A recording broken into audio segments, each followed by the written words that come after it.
ब्रह्मांड में उतना तुम लोगों का ज्यादा क्वेश्चन नहीं रहता जितना सीडीपी का क्वेश्चन है। ब्रह्मांड तो हम एक्स्ट्रा पढ़ा दे रहे हैं। आ गया क्या सब? है? आ गया। क्या होता है संज्ञान और क्या होता है संवेग? सीडीपी का है चैप्टर संज्ञान तथा संवेग। संज्ञान तथा संवेग।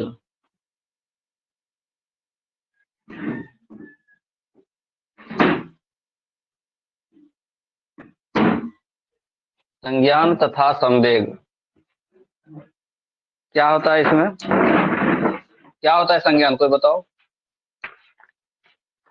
नहीं होता है तो फिर हम लिखाते हैं।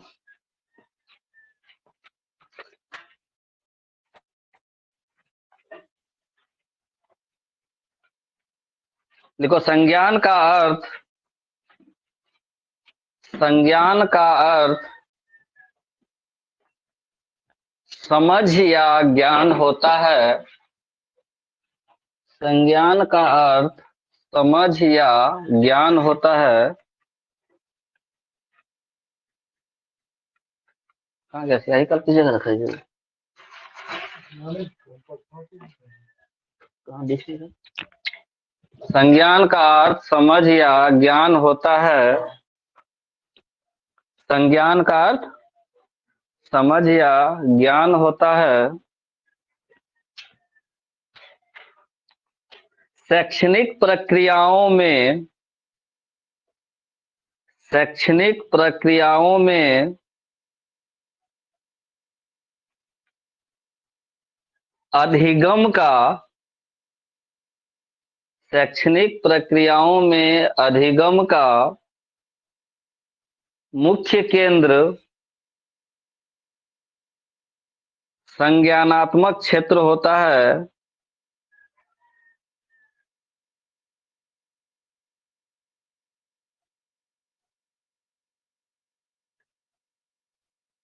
संज्ञानात्मक क्षेत्र होता है। अधिगम का मतलब क्या होता है? अधिगम का मतलब सीखना, और सीखने के लिए मुख्य क्षेत्र क्या होना चाहिए? संज्ञानात्मक होना चाहिए, मतलब ज्ञान होना चाहिए, है ना, समझ होना चाहिए।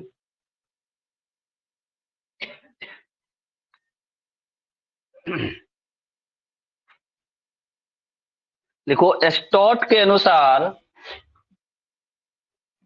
स्टोट नाम है, स्टोट के अनुसार संज्ञानात्मक, संज्ञानात्मक संरचना,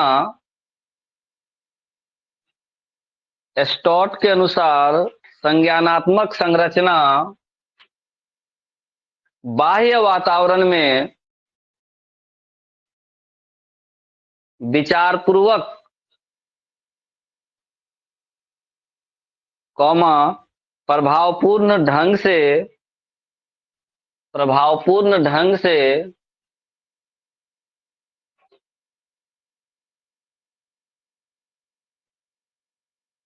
तथा सुविधा के अनुसार, तथा सुविधा के अनुसार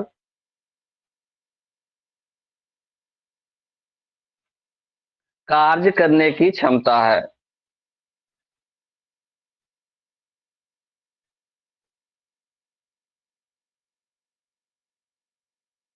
स्टोट ने क्या कहा कि संज्ञानात्मक जो संरचना है बाह्य वातावरण में विचारपूर्वक, प्रभावपूर्ण ढंग से तथा सुविधा के अनुसार कार्य करने की क्षमता है। लेकिन हिलगार्ड का क्या मानना है? हिलगार्ड, हिलगार्ड के अनुसार, हिलगार्ड के अनुसार किसी व्यक्ति ने, किसी व्यक्ति ने स्वयं अपने बारे में, किसी व्यक्ति ने स्वयं अपने बारे में तथा अपने पर्यावरण के बारे में, तथा अपने पर्यावरण के बारे में विचार, ज्ञान, व्याख्या, समझ व धारणा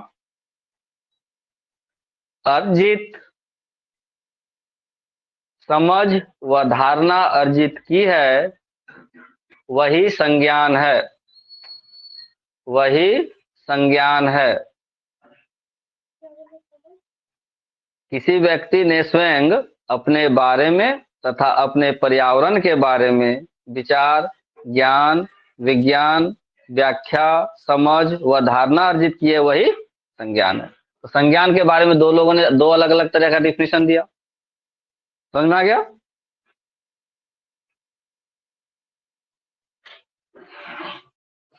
लिखो, बालकों में संज्ञानात्मक विकास। बालकों में संज्ञानात्मक विकास।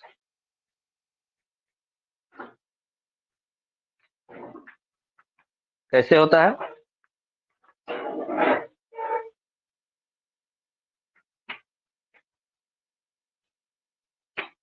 ब्रैकेट में लिखना 2 से 6 वर्ष।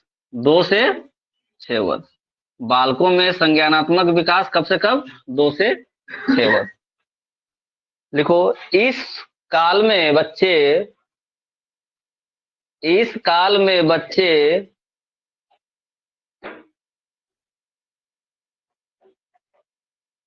शब्द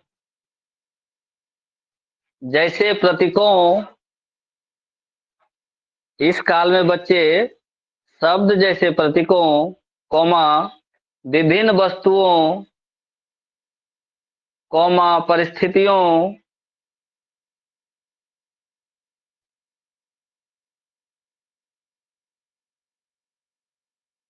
फिर से बोल रहे हैं, इस काल में बच्चे शब्द जैसे प्रतीकों, कौमा, विभिन्न वस्तुओं, कौमा, परिस्थितियों और घटनाओं को दर्शाने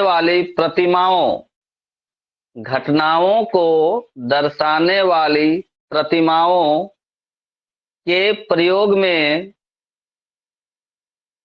अधिक प्रवीण हो जाते हैं।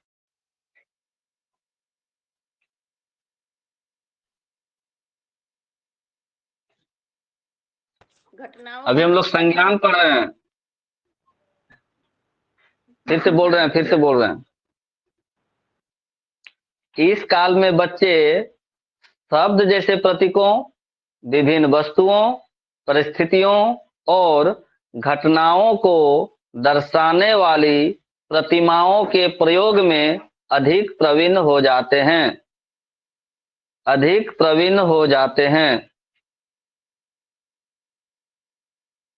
हो गया? स्कूल जाने तक, नेक्स्ट पॉइंट, स्कूल जाने तक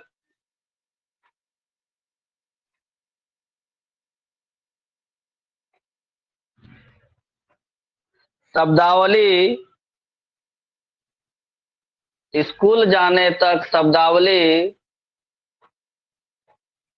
पर्याप्त अच्छी हो जाती है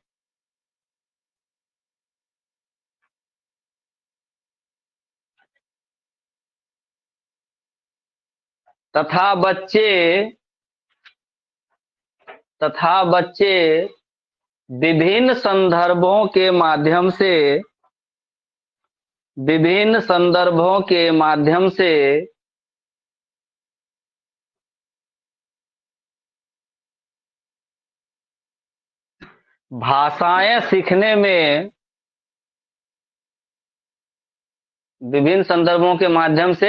से भाषाएं सीखने में अधिक ग्रहणशील हो जाते हैं।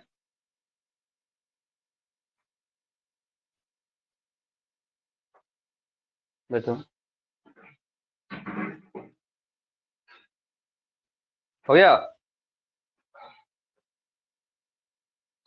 नेक्स्ट पॉइंट लिखो, बच्चे अपने अवधान में अधिक चयनात्मक हो जाते हैं, बच्चे अपने अवधान में अधिक चयनात्मक हो जाते हैं,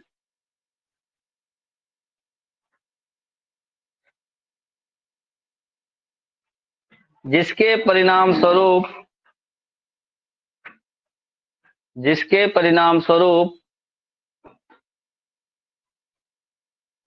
उनके प्रत्याक्षात्मक कौशल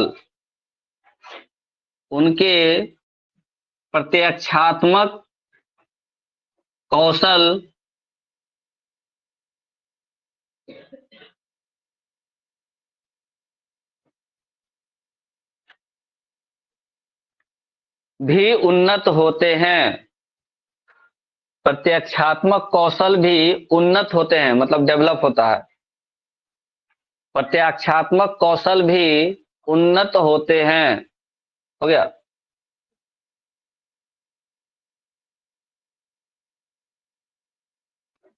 चिंतन, हाँ नेक्स्ट पॉइंट बना के, चिंतन और अधिक तर्कपूर्ण हो जाता है, चिंतन और अधिक तर्कपूर्ण हो जाता है तथा याद रखने की क्षमता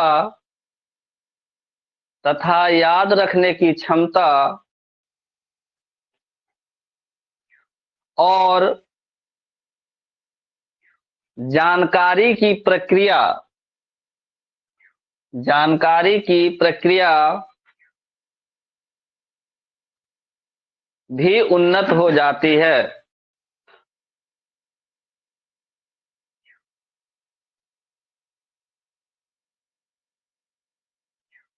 हो गया। नेक्स्ट पॉइंट, इस अवस्था में बच्चे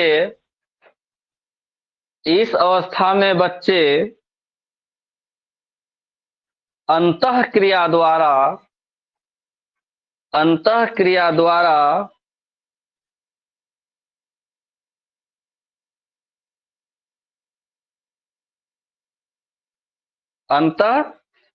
द्वारा सामाजिक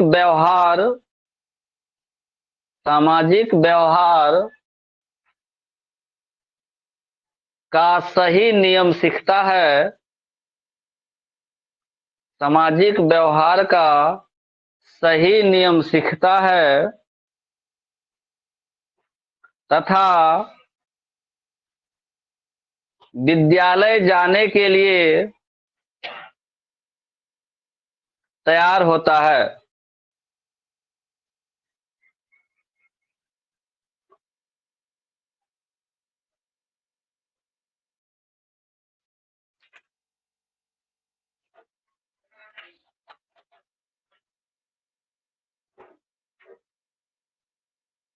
हो गया। देखो, बच्चे अपनी वस्तुओं के मानसिक प्रतिबिंब का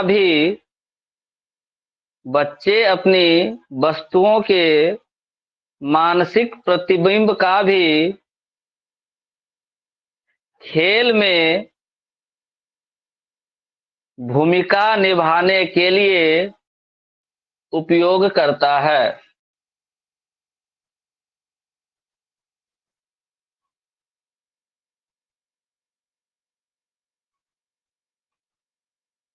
हम लोग बात कर रहे हैं किसका? बालकों में संज्ञानात्मक विकास का। बालकों में संज्ञानात्मक विकास कैसे होता है?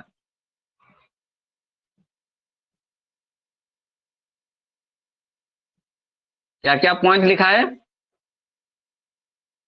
अभी पहला पॉइंट में क्या लिखा था? प्रारंभिक बाल्यकाल, यही ना? क्या लिखवाया था पहला? प्रारंभिक बाल्यकाल।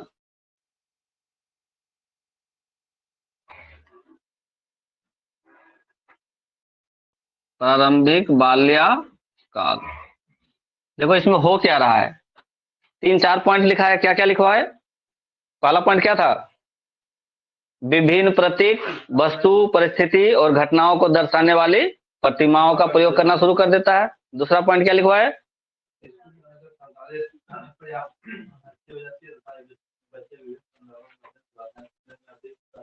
ठीक है, और क्या लिखा है?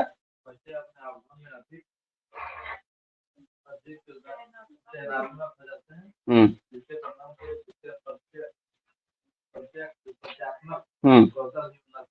ठीक है। हम्म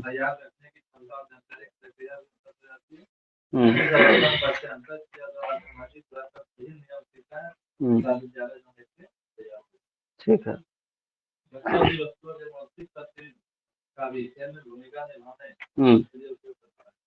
अगला पॉइंट लिखो। पियाजे ने, पियाजे का नाम सुनिए ना? हाँ, पियाजे ने संज्ञानात्मक विकास के सिद्धांत, पियाजे ने संज्ञानात्मक विकास के सिद्धांत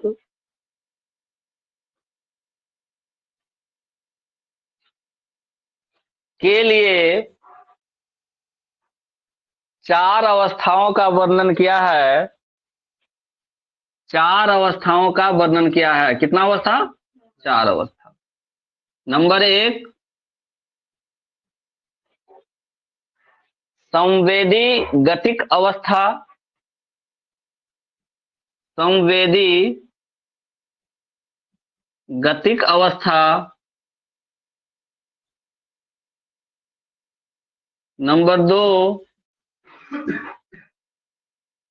पूर्व संक्रियात्मक अवस्था।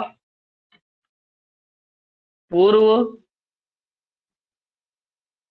संक्रियात्मक अवस्था।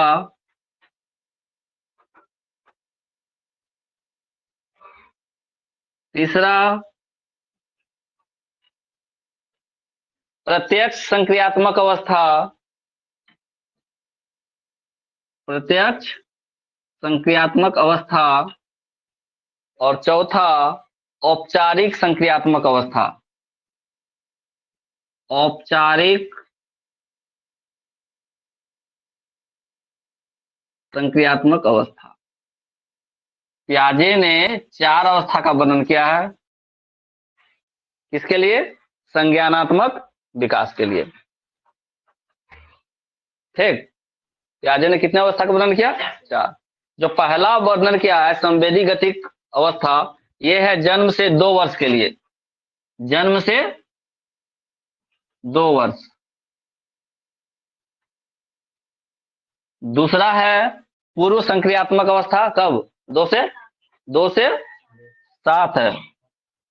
2 से 7 वर्ष। तीसरी अवस्था है प्रत्यक्ष संक्रियात्मक अवस्था, 7 से 11 वर्ष। 7 से 11 वर्ष। और चौथी है 11 से कुछ नहीं लिमिट लिखना है, सीधे 11 प्लस कुछ भी।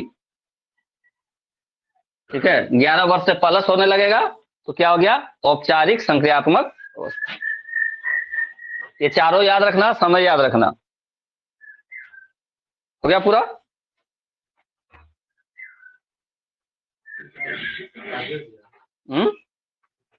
ये पियाजे दिया है। अब ये तो पियाजे बोल के गया कि पूर्व संक्रियात्मक अवस्था एक होता है। ठीक। इसको और अन्य विद्वान जब आए तो इसको 2 भाग में बांट दिया था। किसको? पूर्व संक्रियात्मक अवस्था को 2 और उपभाग में बांटा गया। पहला है प्रतीकात्मक क्रिया। प्रतीकात्मक क्रिया।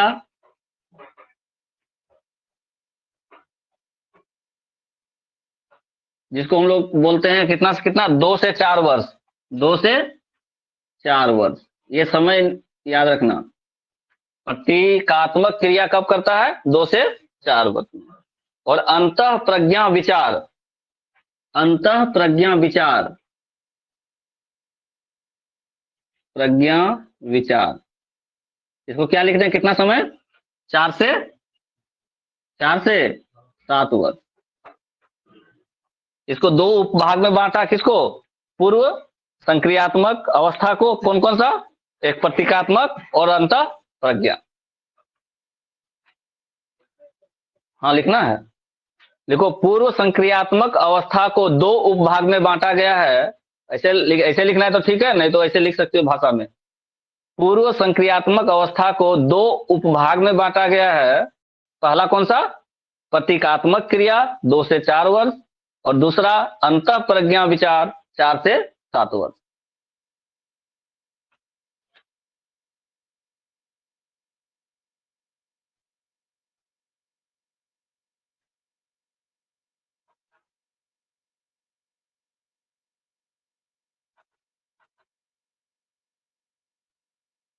हो गया? अच्छा, प्रतीकात्मक में क्या होता होगा? दिमाग में जो इमेज बना बच्चा का, उसी को अपने अनुसार चलाएगा। दिमाग में कोई चीज, जिस चीज का भी इमेज मिल गया, जो भी प्रतीक बन गया, उसी को उपयोग करेगा। यह अंतः प्रज्ञा विचार, अंतः प्रज्ञा विचार।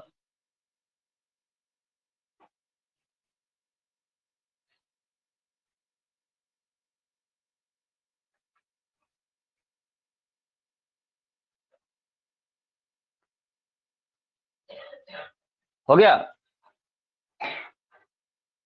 अब तो 11 वर्ष तक पहुंच गया। लिखो अगला पॉइंट टॉपिक करके, क्या? मध्य काल में संज्ञानात्मक विकास। बालकों में संज्ञानात्मक प्रारंभिक बाल्यकाल में हो गया। अब दूसरा है मध्य काल में। मध्य काल में बालकों में संज्ञानात्मक विकास। मध्य काल में बालकों में संज्ञानात्मक विकास। प्रारंभिक काल का बात कर लिए, उसको 4 अवस्था में पियाजे के अनुसार बांटे। कौन कौन सा? संवेदी गतिक, पूर्व संक्रियात्मक, प्रत्यक्ष संक्रियात्मक और औपचारिक संक्रियात्मक। ये प्रारंभिक काल का बात हो गया, ठीक है। दूसरा क्या कर रहे हैं? मध्य काल में बालकों में संज्ञानात्मक विकास। इसमें क्या होता है? देखो मध्य काल में बच्चे, पॉइंट बना के, मध्य काल में बच्चे सीडीपी करवा रहे हैं विकास। तुमको जरूरी है, अभी ब्रह्मांड नहीं शुरू किए हैं। क्या लिखवाया है? मध्य काल में बच्चे, ठीक है लिखना है तो लिख लो। मध्य काल में बच्चे उत्सुकता से भरे होते हैं, उत्सुकता से भरे होते हैं।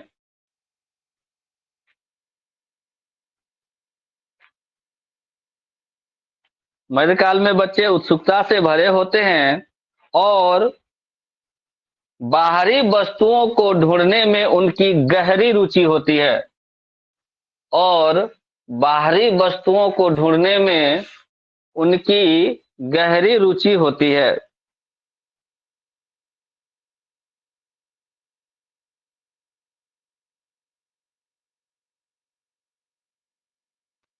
हो गया? स्मरण और स्मरण, वाह, इधर बोर्ड देख लो, याद हो जाएगा। स्मरण और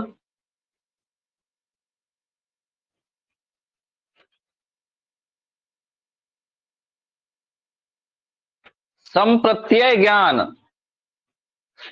स्मरण और संप्रत्यय ज्ञान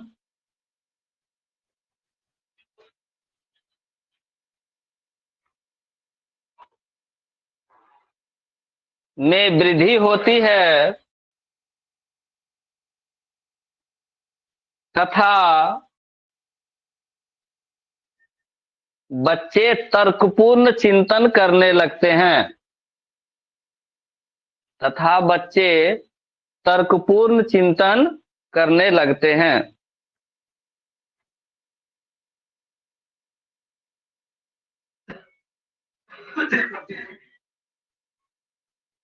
बच्चों में, पॉइंट बना के निकलते लिखते जाओ, बच्चों में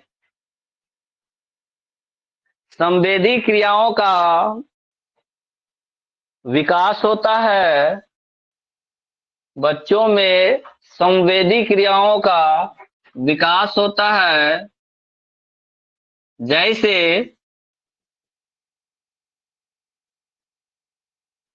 संगीत, कला, नृत्य। गाना गाने लगेगा, नाच गान करने लगेगा। संवेदी क्रियाओं का इस अवस्था में क्या होता है? विकास होता है। ठीक है,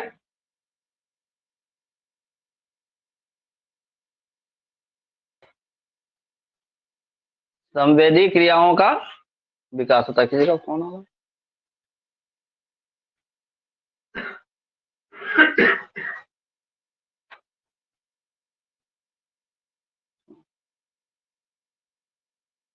बच्चों में क्या होता है? संवेदी क्रियाओं का विकास होता है। जाके देखिए, वहां बंडल है पड़ा हुआ, उतना में होगा कि नहीं होगा? जो लिस्ट बनाना है बना दीजिए। ठीक है, दोनों रूम में 2 बोर्ड, ऊपर का 2 रूम है, 2 बोर्ड, अब बाहर में वो एमसीबी वगैरह क्या क्या चाहिए आप देख लीजिए। एकदम पूरा वायरिंग का ऊपर का पूरा फुल वायरिंग करना है। आज जितना कर पाइएगा देखिए। क्या लिखे हम लोग?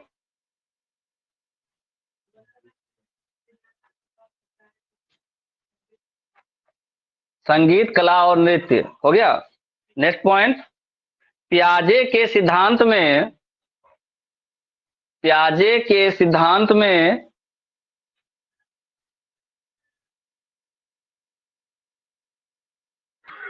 मध्यकाल में, मध्यकाल में इंद्रिय गोचर, इंद्रिय गोचर, इंद्रिय गोचर संक्रियात्मक अवस्था, संक्रियात्मक अवस्था के निम्नलिखित विशेषताएं, निम्नलिखित विशेषताएं। एक बार स्टेटमेंट पढ़ना दोबारा से।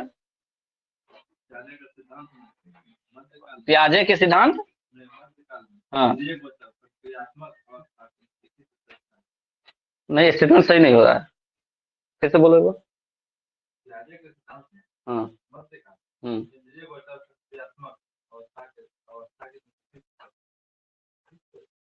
ठीक है, स्टेटमेंट सही है कि पियाजे के अनुसार।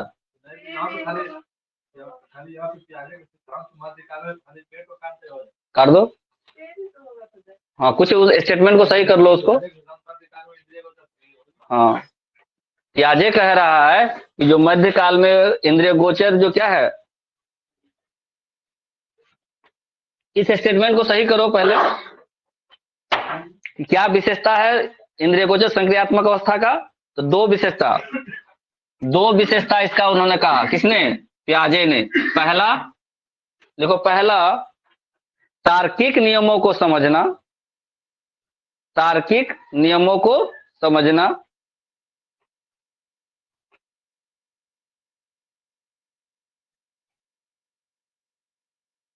हो गया।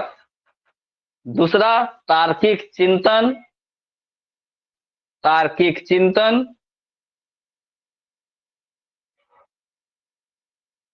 यथार्थ और इंद्रिय गोचर, यथार्थ और इंद्रिय गोचर स्थितियों तक सीमित रहना। 2 बातें बोला मध्यकाल में। एक तो तार्किक नियम को समझने का कोशिश करता है बच्चा, पूरा नहीं हुआ स्टेटमेंट। तार्किक चिंतन, कोमा यथार्थ और इंद्रिय गोचर स्थितियों तक सीमित रहना।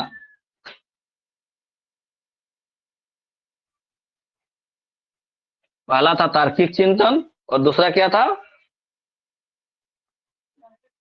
तार्किक चिंतन में यथार्थ और इंद्रिय गोचर, यानी इंद्रिय गोचर तक स्वयं को सीमित रखना। इसका क्या अर्थ हुआ? इसका क्या अर्थ हुआ स्वयं को सीमित रखने का? मतलब जितना दूर तक उसकी दृष्टि जा रही है, जितना दूर तक वो अपने इंद्रियों से देख सकता है, समझ सकता है, उतना दूर तक स्वयं को सीमित कर लेता है। कब? मध्यकाल की अवस्था में। कौन कह रहा है? पियाजे कह रहा है। प्याजे कर रहा है कि वो तार्किक चिंतन तो करेगा ही करेगा, साथ में क्या करता है उसकी,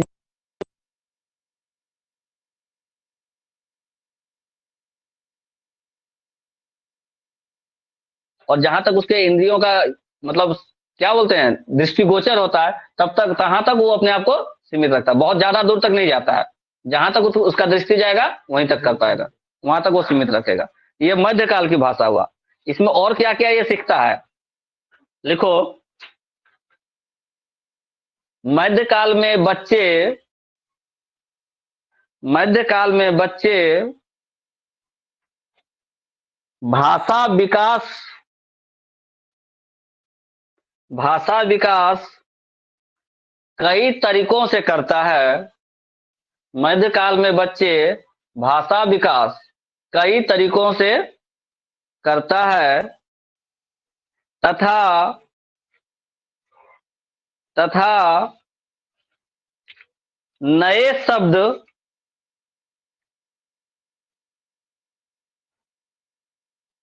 नए शब्द सीखने से अधिक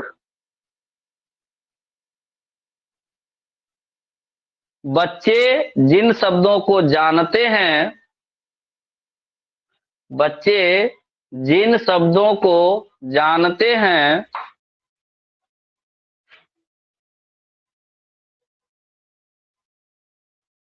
उनकी अधिक उनकी अधिक हो गया प्रौढ़ भाषा सीख लेते हैं, उनकी अधिक प्रौढ़ भाषा सीख लेते हैं। क्या हुआ इसका अर्थ? हाँ बात हो गया। उनकी अधिक मतलब क्या समझे? मध्यकाल बचपन में क्या हो रहा था कि बच्चा नया नया चीज हमेशा सीख लेता था, गाली अगर कोई दिया तो तुरंत कैच कर लिया, ठीक है, कोई भी नया शब्द सुना किसी के माध्यम से सुना तुरंत कैच कर लिया। लेकिन मध्यकाल में नया चीज सीखने का जोर नहीं देता है, जो वो जान रहा है उसी को और अधिक अच्छे से समझने और बुझने का अधिक करता है। तो कौन सा अवस्था हो गया? मध्यकाल। जो जान रहा है उसी को और प्रौढ़ मतलब और अधिक अच्छा तरीका से वो सीखना चाहता है, उसका परिभाषा हो, अच्छा कोई चीज समझ में आया तो उसको कैसे और करना है, ठीक है। शुरू में क्या होता था, नया चीज सुना उसको वो कॉपी कर लिया, नहीं सुना और कब सुना किसे सुना हम लोगों को पता भी नहीं है, अगला बार जब बोलेगा तो अरे ये कैसे ही सीख लिया। लेकिन मध्यकाल में क्या हो रहा है कि नया चीज पे ज्यादा ध्यान नहीं दे रहा है सीखने के लिए, किस चीज पे ध्यान दे रहा है? जो चीज सीखा हुआ है जो जानता है उसी को और अच्छा ढंग से परिभाषित करने के लिए वो कोशिश करता है, ठीक है। देखो इस काल में बच्चे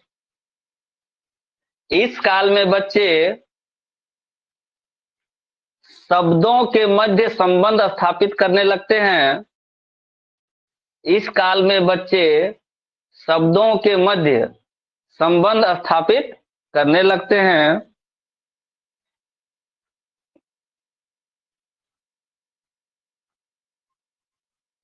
अर्थात समानार्थी शब्द कॉमा विपरीतार्थक शब्द और उपसर्ग तथा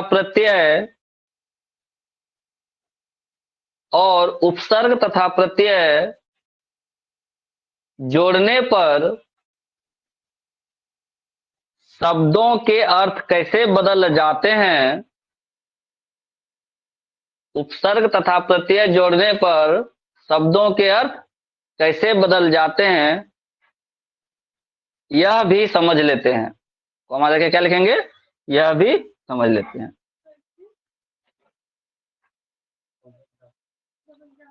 उपसर्ग एवं प्रत्यय जोड़ने पर शब्दों के अर्थ कैसे बदल जाते हैं यह भी समझने लगते हैं या समझ लेते हैं। मतलब क्या बोल रहा है कि जो मध्यकाल का बच्चा है वो दो शब्दों को जोड़ना भी जान गया है ना, उसका सेम जो एंटोनिम्स है सिनोनिम्स है उसके बारे में भी जानने लग गया कि पानी को ही जल बोलते हैं, पानी को ही वाटर बोलते हैं, ठीक है। तो लोग क्या कंबाइन करना शुरू कर देता है, समान अर्थ भी समझ जाता है, विपरीत अर्थ भी समझने लगता है, और क्या अगर किसी शब्द से पहले कुछ लगाए तो उसका अर्थ चेंज हो गया। किसी शब्द के बाद में कुछ लगाए तो उसका अर्थ चेंज हो गया। जैसे एक शब्द है समान। समान मतलब क्या हो गया? बराबर। बराबर। समान मतलब इसमें अ लगा दिए, प्रत्यय अ शब्द पहले लगा दिए तो क्या हो गया? असमान। ठीक है। कोई और, जैसे एक शब्द बाद में लगाओ, किसमें? विकल्प। अच्छा पहले एक ये लिख, विकल्प। इसमें बहु शब्द लगा दिए तो क्या हो गया? बहु विकल्प। तो दोनों में अर्थ में चेंज हुआ कि नहीं हुआ? तो ये चीज भी समझना मध्यकाल में वो शुरू कर देता है। ठीक है। तो ये हो गया मध्यकाल में विकास। ठीक है। नेक्स्ट लिखो, संज्ञानात्मक विकास के उपागम। यहां से एक क्वेश्चन है, संज्ञानात्मक विकास के उपागम। संज्ञानात्मक विकास के उपागम, इसमें क्या क्या होता है?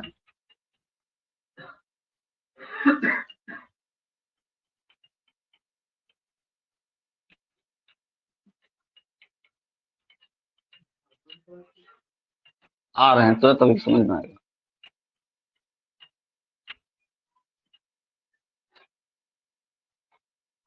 संज्ञानात्मक विकास के उपागम, हेडलाइन दो, लिखो नीचे।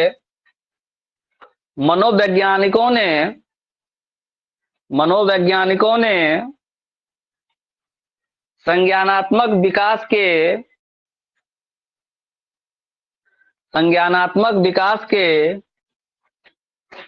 4 चरण बताए हैं।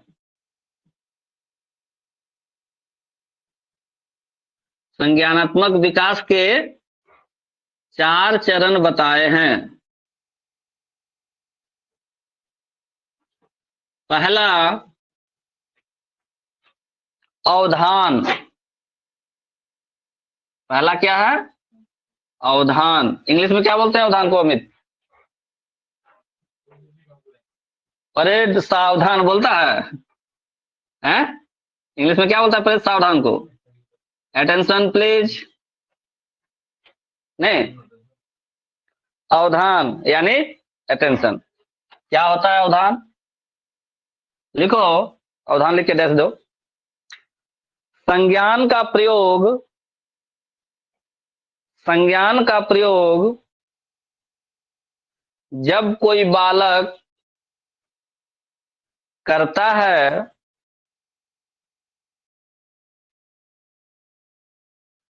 संज्ञान का प्रयोग, कौन सा संज्ञान? अवधान वाले में क्या कह रहे हैं? संज्ञान का प्रयोग जब कोई बालक करता है तो वह पहले सावधानी पूर्वक अपनी चारों ओर देखता है, अपनी चारों ओर देखता है कि क्या चल रहा है, कि क्या चल रहा है।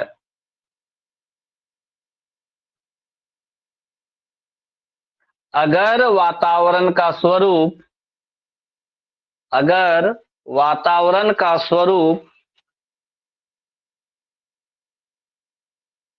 सकारात्मक होगा, अगर वातावरण का स्वरूप सकारात्मक होगा तो उसका संज्ञानात्मक विकास, तो उसका संज्ञानात्मक विकास बेहतर होगा।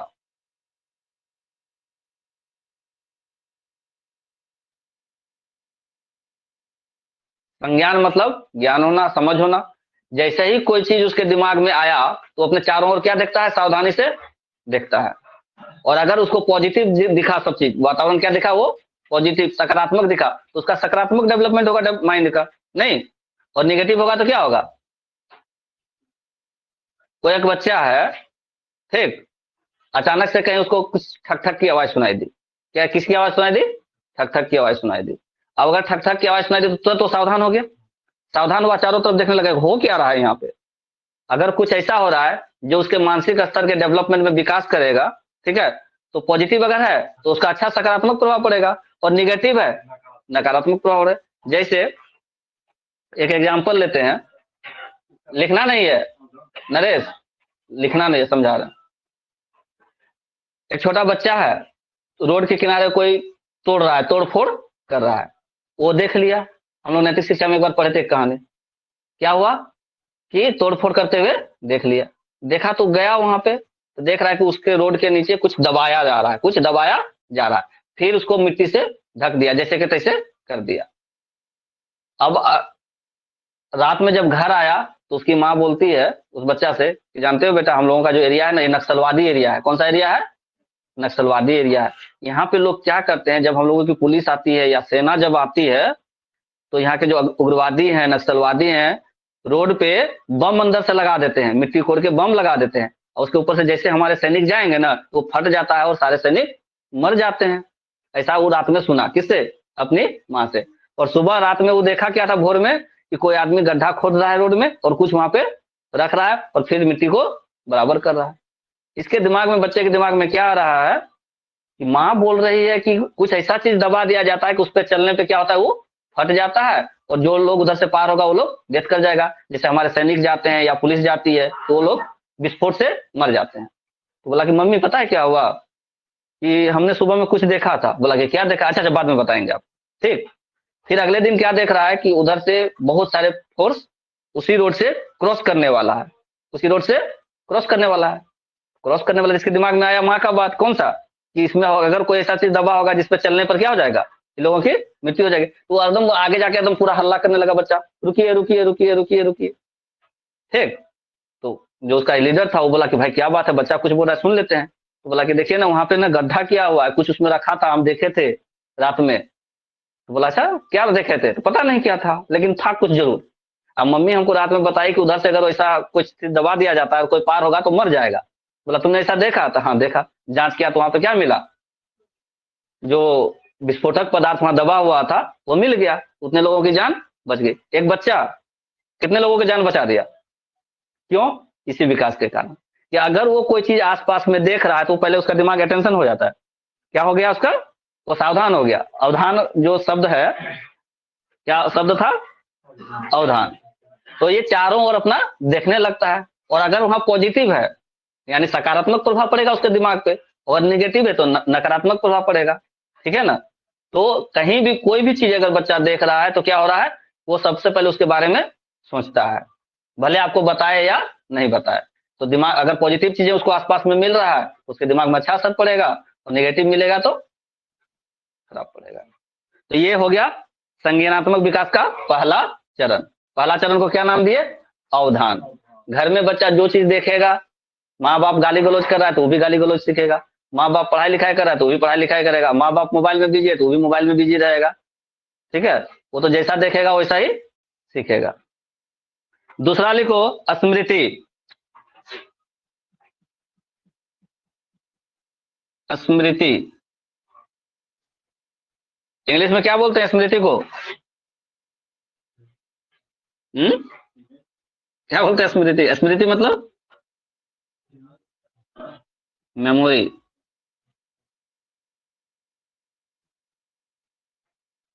मेमोरी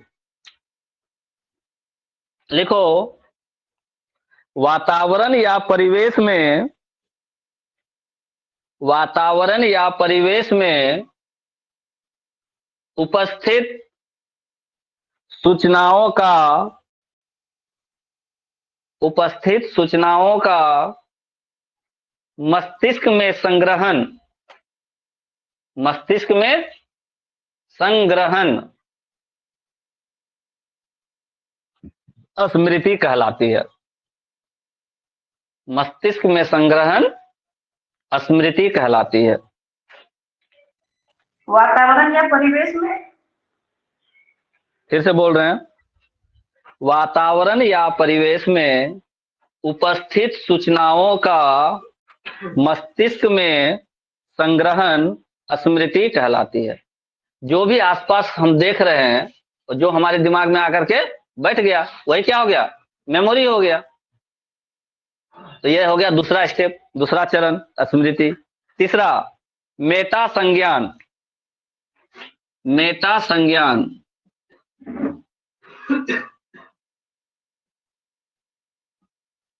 इसमें इंग्लिश में बोलेंगे brain cognition, brain cognition, BRAIN COGNITION,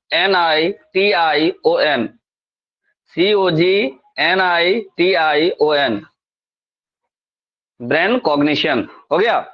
इसमें क्या होता है, देखो मेटा स्मृति,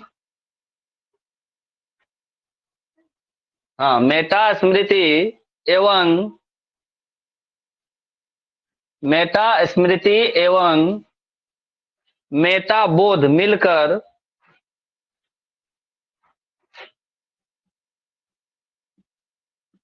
क्या लिखे, मेटा स्मृति एवं मेटा बोध मिलकर मेटा संज्ञान का निर्माण करते हैं, मेटा संज्ञान का निर्माण करते हैं, जिसमें सूचनाओं का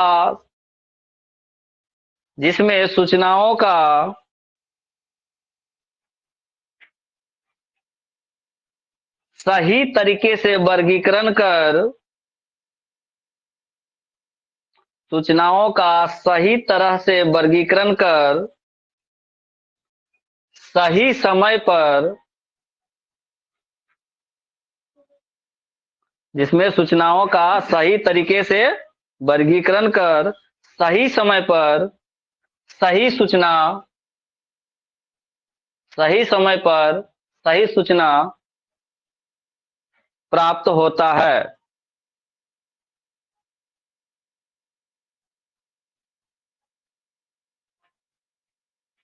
क्या समझ में आया इसे, कोई समझ में आया?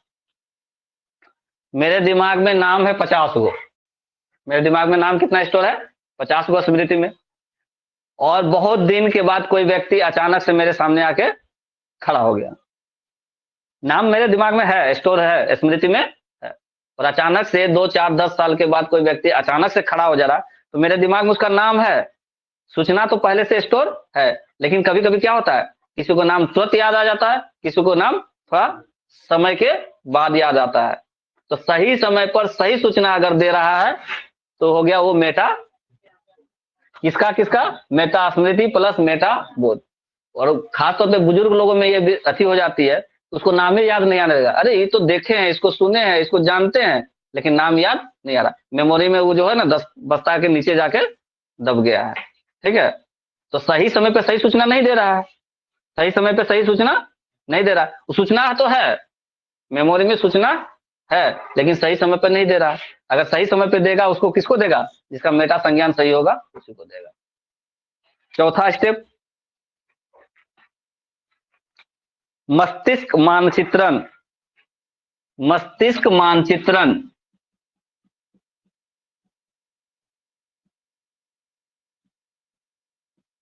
मानचित्रण इंग्लिश में क्या बोले इसको, brain mapping, brain BRAIN, brain MAPPING, brain mapping. क्या होता है ब्रेन मैपिंग में, लिखो मन मानचित्र, मन मानचित्र या मस्तिष्क मानचित्र, मन मानचित्र या मस्तिष्क मानचित्र एक सामान्य प्रक्रिया है, मन मानचित्र या मस्तिष्क मानचित्र एक सामान्य प्रक्रिया है, जिसके द्वारा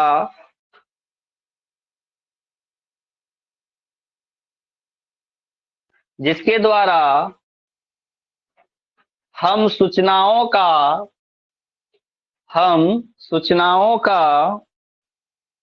अपने संज्ञान में चित्र निर्माण करते हैं, चित्र निर्माण करते हैं। इसके तहत इसके तहत हम अपने मन को क्रियाशील रखते हैं। इसके तहत हम अपने मन को क्रियाशील रखते हैं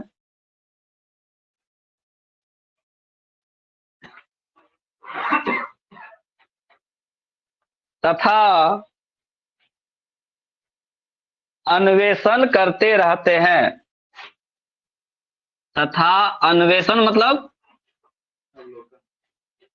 अन्वेषण, डिस्कवरी, डिस्कवर, अन्वेषण करते रहते हैं।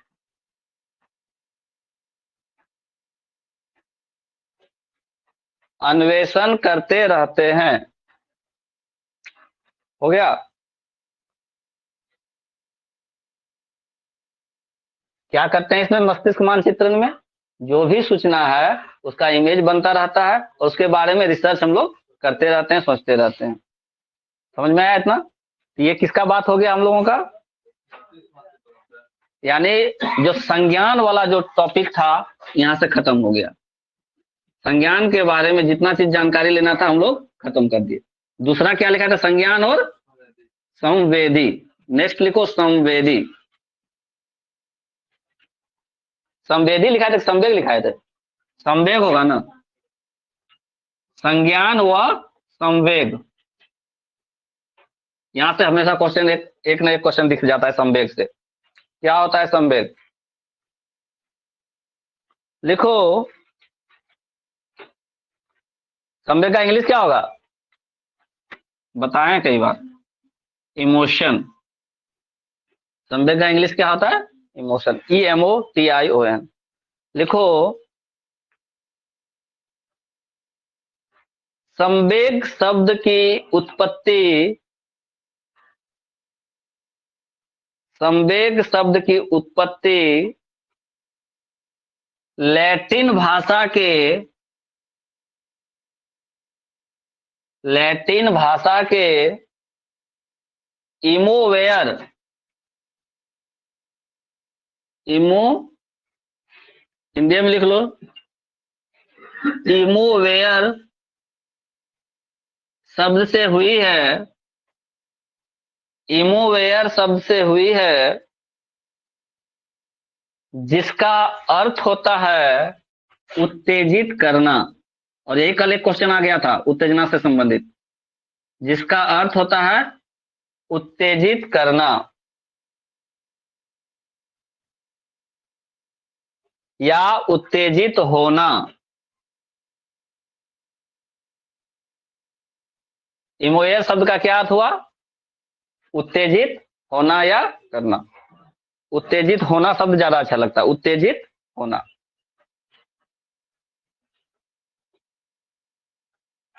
तो अगर डिफिनेशन लिखना हो संवेग के बारे में तो क्या लिखें? लिखो, संवेग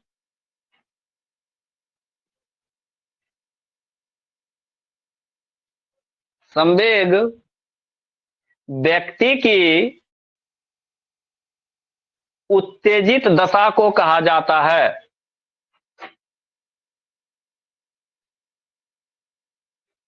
संवेग व्यक्ति की उत्तेजित दशा को कहा जाता है।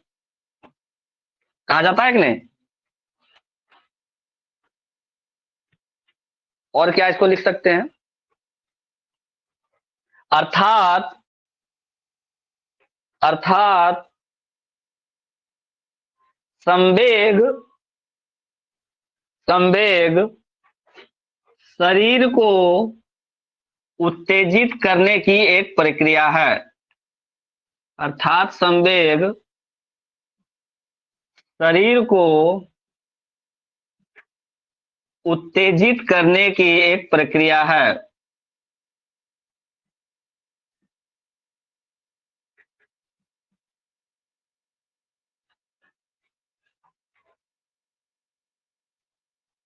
हो गया? अब इसमें 3 नाम याद रखना है। इसका 3 लोगों ने अलग अलग डिफिनेशन दिया। पॉइंट बना के लिखो। वुडवर्थ के अनुसार, वुडवर्थ, वुडवर्थ के अनुसार, ऐसे बंद कर लेना कोलन से, इन्वर्टेड कोमा से, संवेग व्यक्ति की उत्तेजित दशा है। वुडवर्थ क्या कहता है? संवेग व्यक्ति की उत्तेजित दशा है। वुडवर्थ क्या बोल रहा है? वुडवर्थ क्या बोल रहा है? संवेग व्यक्ति की उत्तेजित दशा है। ड्रेवर क्या बोलता है इसके बारे में? ड्रेवर, ड्रेवर,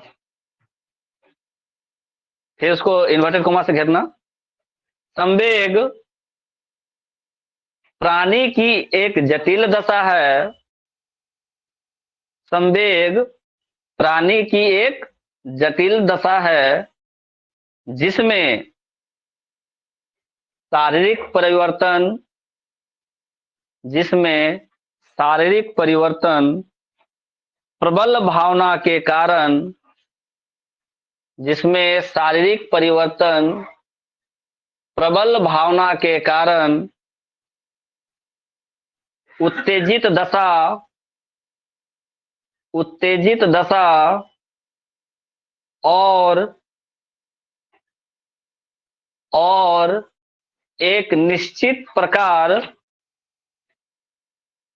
और एक निश्चित प्रकार का व्यवहार करने की, एक निश्चित प्रकार का व्यवहार करने की प्रवृत्ति निहित रहती है, प्रवृत्ति निहित रहती है।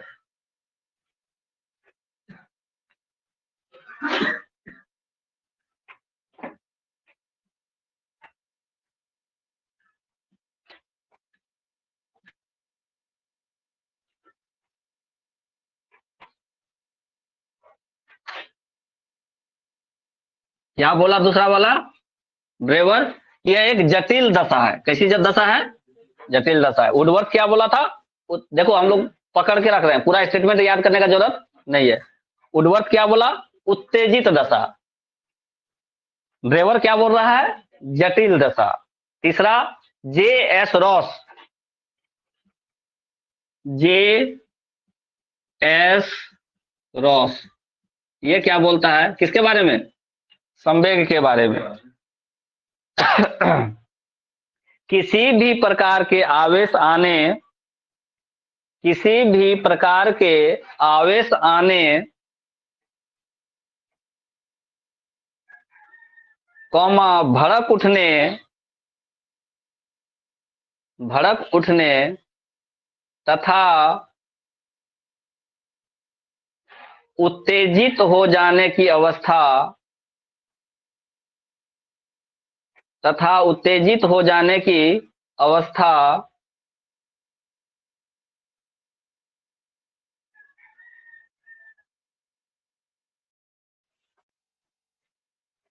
को संवेग कहते हैं।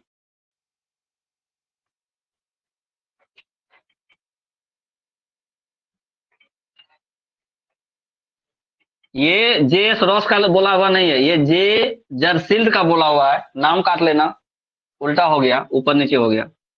ये जे एस रॉस का स्टेटमेंट नहीं है, ये जर्सिल्ड का स्टेटमेंट है। जे एस रॉस काटो, वहां से नाम खाली काटो, जे एस रॉस, नाम लिखना है उसका जर्सिल्ड। ये स्टेटमेंट जर्सिल्ड का है।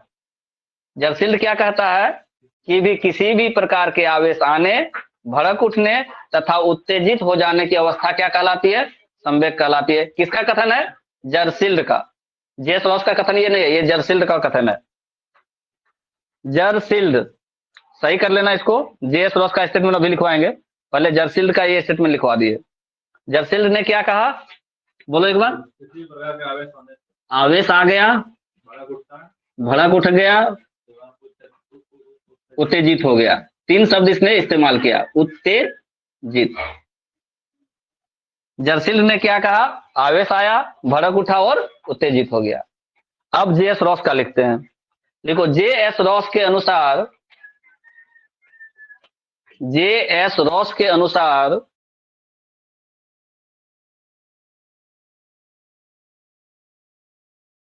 इन्वर्टेड कॉमा में ही लिखना। संवेग, संवेग चेतना की वह अवस्था है, चेतना की वह अवस्था है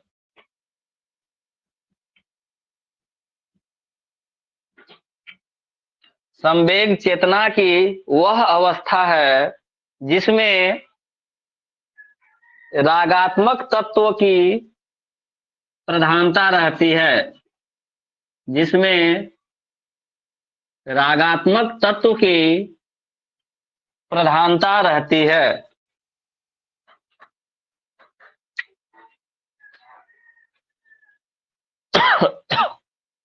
क्या बोला जेएस रॉस?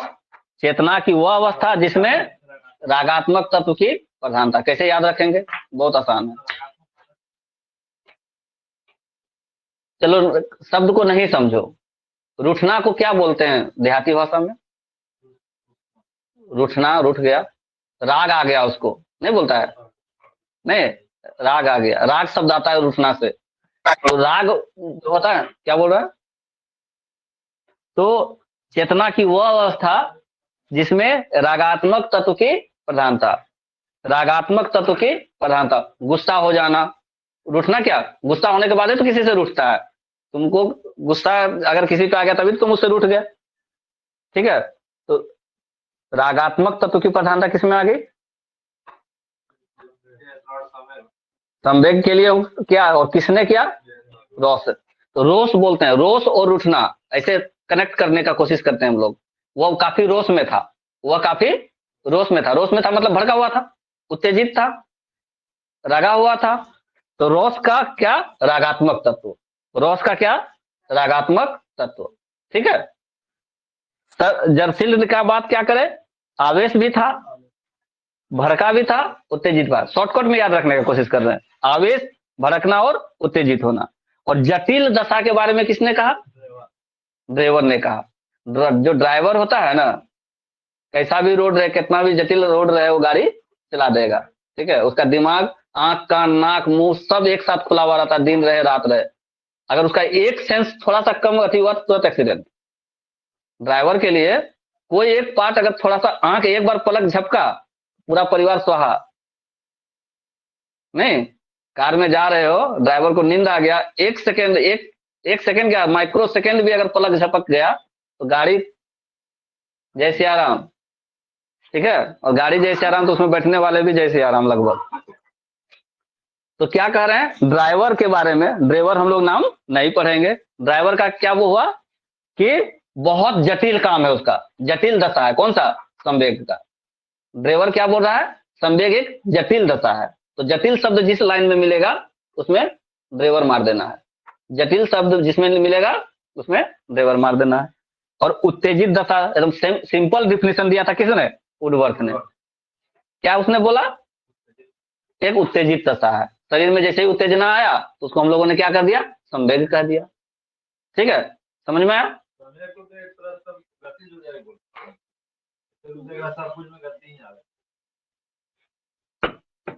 गतिज ऊर्जा का है, इसको बोलेंगे ऊर्जा। क्यों बोलेंगे? हाँ, ऊर्जा नहीं बोल सकते इसको। उत्तेजित दशा वुडवर्थ ने कहा, जटिल दशा ड्राइवर ने कहा। दो दशा याद रखना है, उत्तेजित दशा और जटिल दशा। कौन? उत्तेजित दशा किसने कहा? वुडवर्थ। जटिल दशा किसने कहा? बोलेगा तो याद होगा, नहीं तो यहीं रहिए जाएगा कॉपिए में। रॉस ने क्या किया? रॉस से मतलब भड़कना होता है। भड़कना मतलब क्या? पूरा राग हो जाना, रागात्मक, यानी जिसमें चेतना का जो अवस्था है वो बहुत ही रागात्मक रहता है। उसमें प्रधान कौन होता है? रागात्मक भाव प्रधान रहता है। और जर्सिल ने क्या कहा कि तीनों चीज, उत्तेजना भी, आवेश भी और भड़कना भी। उत्तेजना, आवेश और भड़कना, तीनों शब्द पकड़ के रखेंगे, ये इसमें गलती नहीं होगा। अब लिखो संवेग से संबंधित सिद्धांत। दो तीन जो सिद्धांत है उसकी फिर विशेषता लिखेंगे और चैप्टर खत्म। संवेग से संबंधित सिद्धांत। पहला, हम लोग को देखिएगा सर। हाँ बोलो। बोल रहे हम लोग को भी देखिएगा सर। हाँ बिल्कुल, संवेग से संबंधित सिद्धांत। जेम्स लेंज का सिद्धांत, पहला सिद्धांत जेम्स लेंज। जेम्स लेंज का सिद्धांत, इसने क्या कहा? जेम्स लेंज ने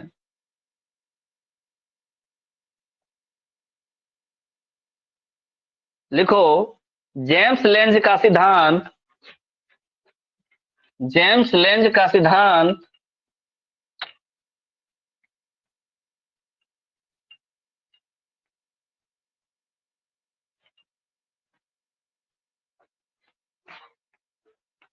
विलियम जेम्स तथा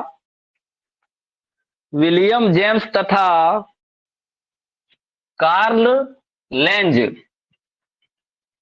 विलियम जेम्स तथा कार्ल लेंज ने दिया था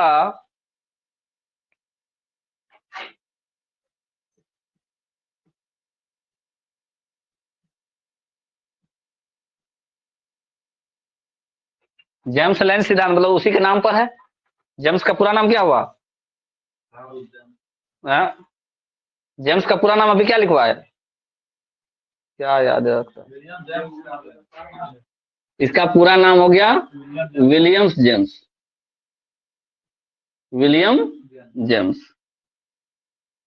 इसका पूरा नाम क्या हो गया है? लेंज का कार्ल लेंज। इन दोनों ने मिलकर के एक सिद्धांत दिया था, इसलिए इसका नाम क्या बोल रहे हैं? जेम्स लेंज सिद्धांत, जेम्स लेंज सिद्धांत। इसमें क्या बोला? लिखो, क्या लिखवा रहे थे वे? जेम्स लेंज सिद्धांत विलियम जेम्स तथा कार्ल लेंज ने दिया था, जिसमें यह स्वीकार किया गया कि संवेग एवं शारीरिक अनुक्रिया का संबंध, संवेग एवं शारीरिक अनुक्रिया का संबंध कारण एवं प्रभाव से है।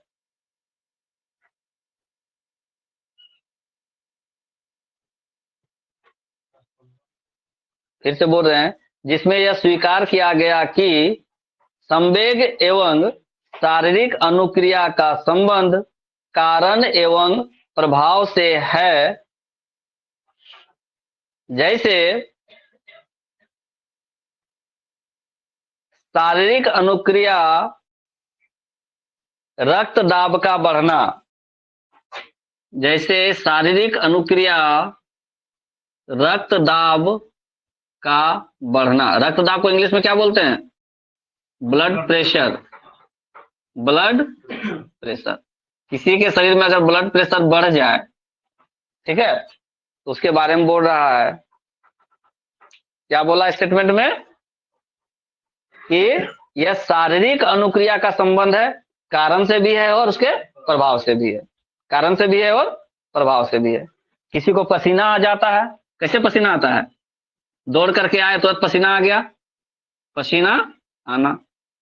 एक एग्जाम्पल क्या हो गया? ब्लड प्रेशर का बढ़ना। दूसरा एग्जाम्पल क्या हो गया? पसीना आना। और कुछ एग्जाम्पल दे सकते हैं इसमें? चेहरा का सूखना, चेहरा जो सूख जाता है, ये भी एक एग्जाम्पल इसका हो गया, चेहरा का सूखना। और कोई एग्जाम्पल? विलियम जोन्स और कार्ल लेंज के डिफिनेशन से मिलता जुलता। हृदय का धड़कना, हृदय का धड़कना। अगर तुम दौड़ करके आ रहे हैं तो हृदय की गति बढ़ी हुई रहती है, और अगर ऐसे नॉर्मल बैठे हुए हैं तो हृदय की गति असामान्य है। तो हृदय का धड़कना। शारीरिक कार्य करेंगे तो इस पे भी असर पड़ेगा। और कोई एग्जांपल ले सकते हैं?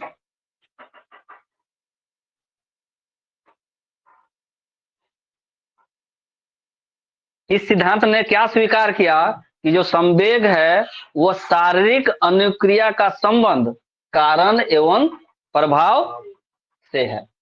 नहीं, अगर शारीरिक काम कर रहे हैं, तो इतने जो एग्जाम्पल है इसमें असर पड़ेगा, इसमें प्रभाव पड़ेगा। हृदय गति भी बढ़ेगा घटेगा, चेहरा का सूखेगा या मॉइस्चर रहेगा, पसीना का आना नहीं आना भी इसी पे डिपेंड करता है, और ब्लड प्रेशर भी इसी पे डिपेंड करता है। तो ये किसने स्वीकार किया? जेम्स और लैंज ने स्वीकार किया। तो जेम्स लैंज का सिद्धांत हो गया क्या इसके बारे में, लिखो इसमें और आगे।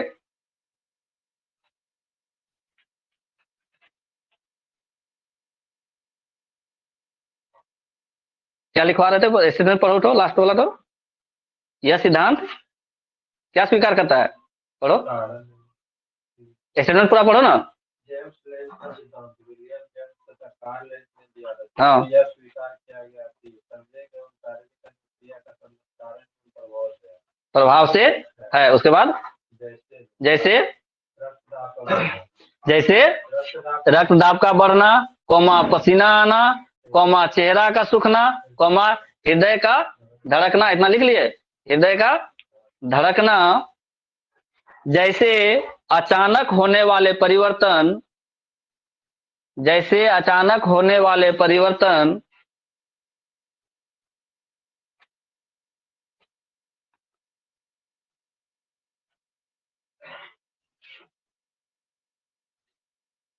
का संबंध हमारे शरीर में होने वाले परिवर्तन से है। हमारे शरीर में होने वाले परिवर्तन से है, मतलब हमारे शरीर में अगर अचानक परिवर्तन होगा तो इन सब में भी परिवर्तन होगा। यही कहना चाह रहा है कौन? लैंज और James, William James, Carl Lange. हम दौड़ करके आए तो क्या हो गया? पसीना आ गया, हार्ट बीट बढ़ गया, नहीं? तो यही बोल रहा है कि अगर शरीर में परिवर्तन हो रहा है, शारीरिक अनुक्रिया में परिवर्तन हो रहा है, तो इसमें भी परिवर्तन होगा। शारीरिक अनुक्रिया करेंगे तो इन सब में भी परिवर्तन होगा। तो क्या ये बाहरी परिवर्तन है कि आंतरिक परिवर्तन है? सब आंतरिक परिवर्तन है। पसीना आता है वो आंतरिक परिवर्तन है, यानी परिवर्तन दोनों प्रकार से हो सकता है। तो नेक्स्ट स्टेटमेंट लिखना है, ये आंतरिक तथा बाह्य दोनों रूपों में होता है। ये जो परिवर्तन जो है वो आंतरिक तथा बाह्य दोनों रूपों में होता है।